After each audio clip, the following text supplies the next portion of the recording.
Welcome back to my build of the Strike Freedom Gundam.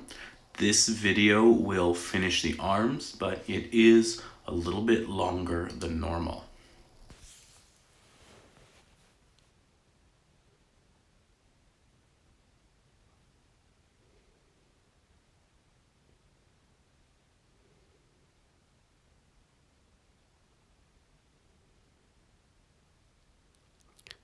So the first thing I'm going to be doing here is finishing up the bicep and skeleton for the arm.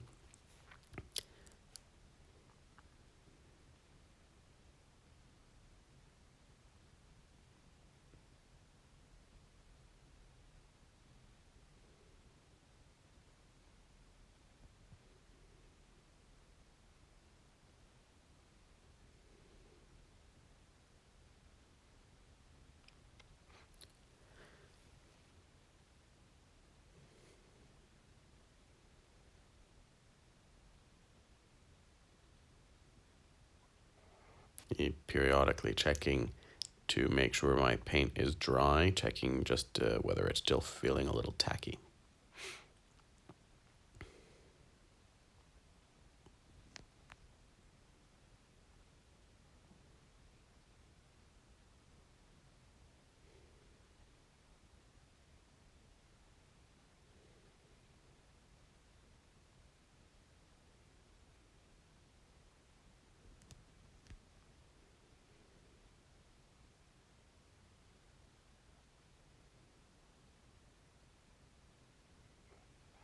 After that, piecing everything together again, making sure everything was in the correct orientation, as well as checking the orientation against the other arm, making sure that the orientation of the pieces on both arms was the same. This was actually a little bit easier to check against the arm than against the directions for this particular part.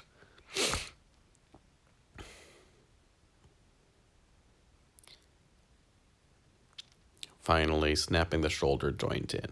Again, as with the other one, it was a very tight fit and rather difficult to get the shoulder joint to snap in correctly.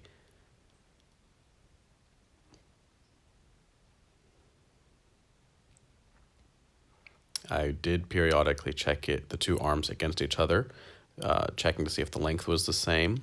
If they weren't, obviously that would tell me that one or the other arm was not snapped in completely. When they were the same length, I put the bracer on, and then it was time to start working on the hand.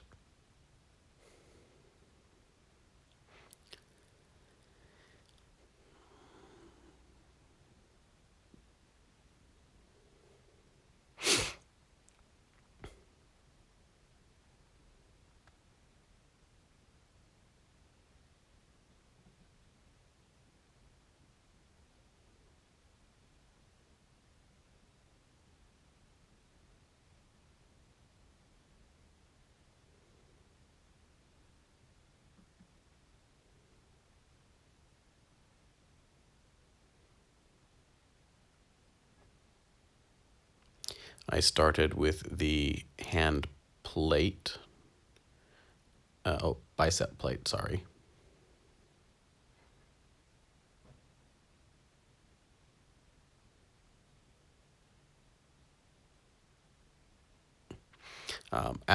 When I did start working on the hand, I went ahead and started with the hand plate.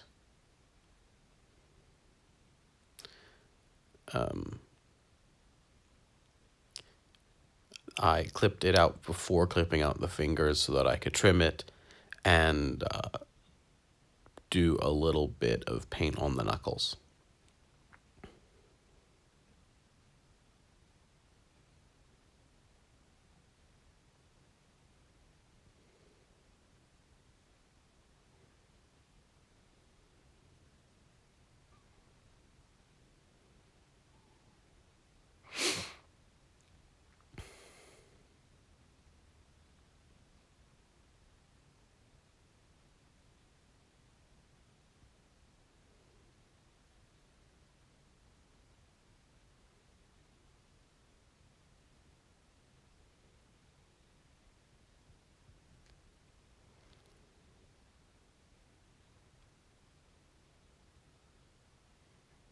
Then it was time to clip out the fingers themselves.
So the fingers themselves are extremely small and required the use of the pliers to ensure that I wouldn't cut myself while I was trying to shave off the nubs.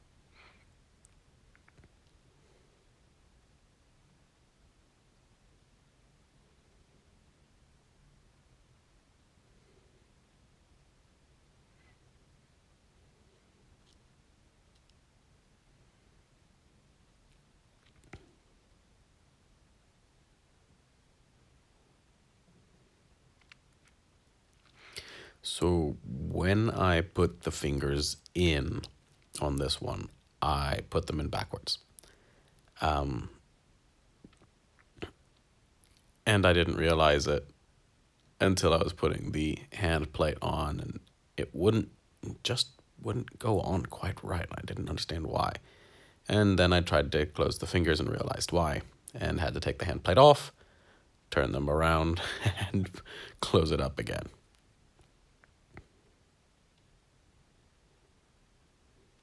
So you do need to be careful when you're putting the fingers on that you put them in correctly, in the correct direction. And again, remember, they don't hold in there very, very strongly until you put that hand plate on. So it can be a little tricky. My wife asking about the parts as I'm nearly finished on them.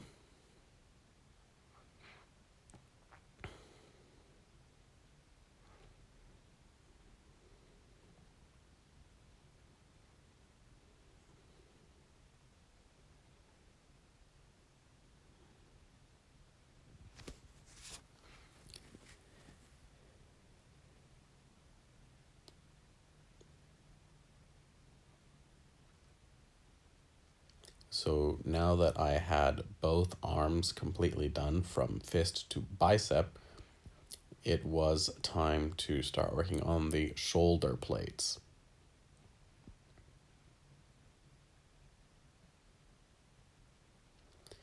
These are identical pieces, and so as I would with any other set of identical pieces, I went ahead and built them together.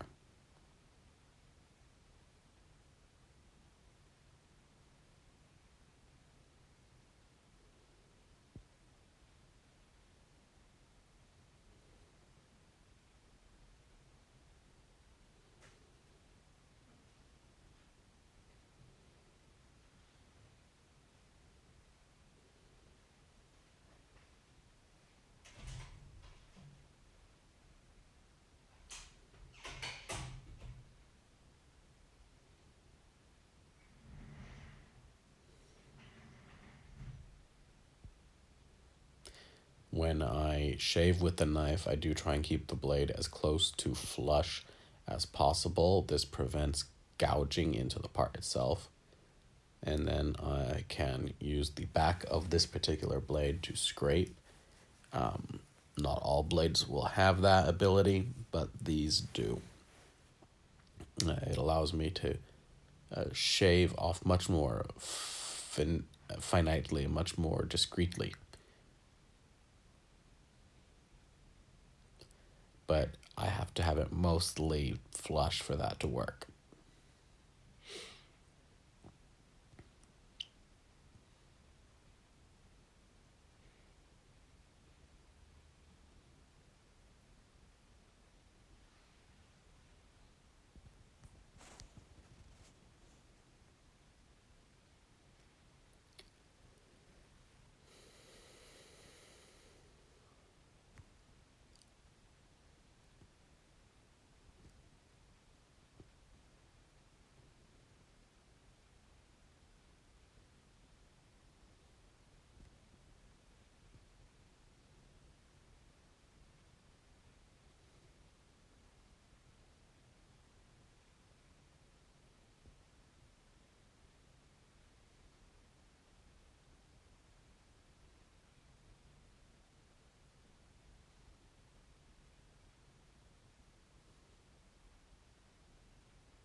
So this actually provides a framework for the shoulder to go onto the torso. You'll see how in a moment.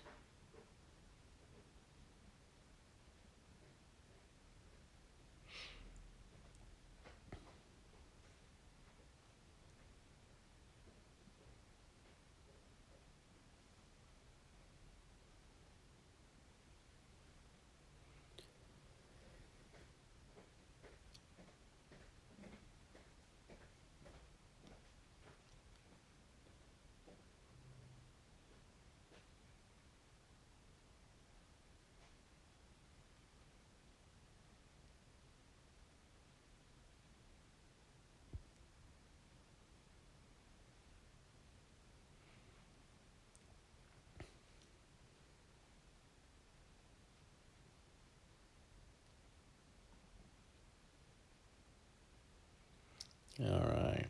And there we have completed shoulder pieces. Cap my knife. I added a little bit of detailing to them with some paint.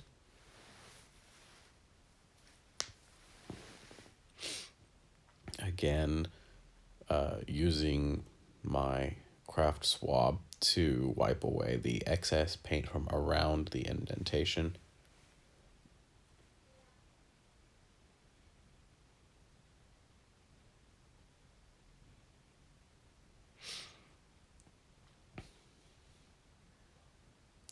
That can be a tricky process for timing.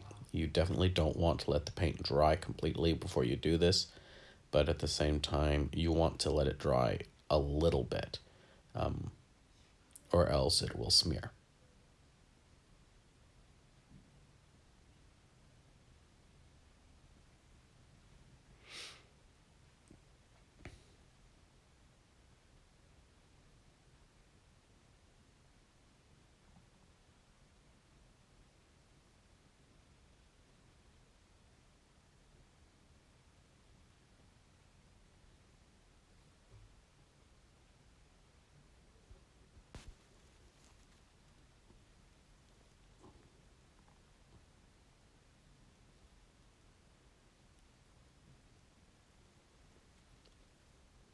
And that leads us to the fit.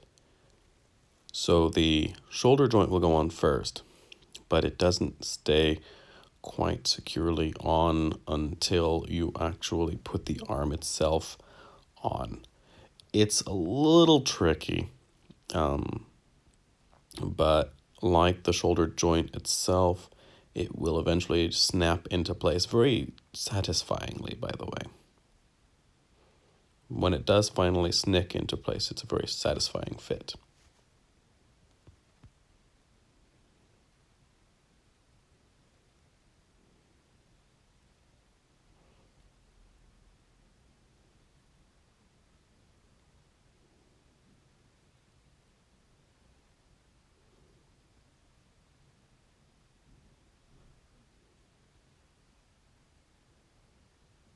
And then I can put the head on, and we have a complete upper body, torso, head, and arms.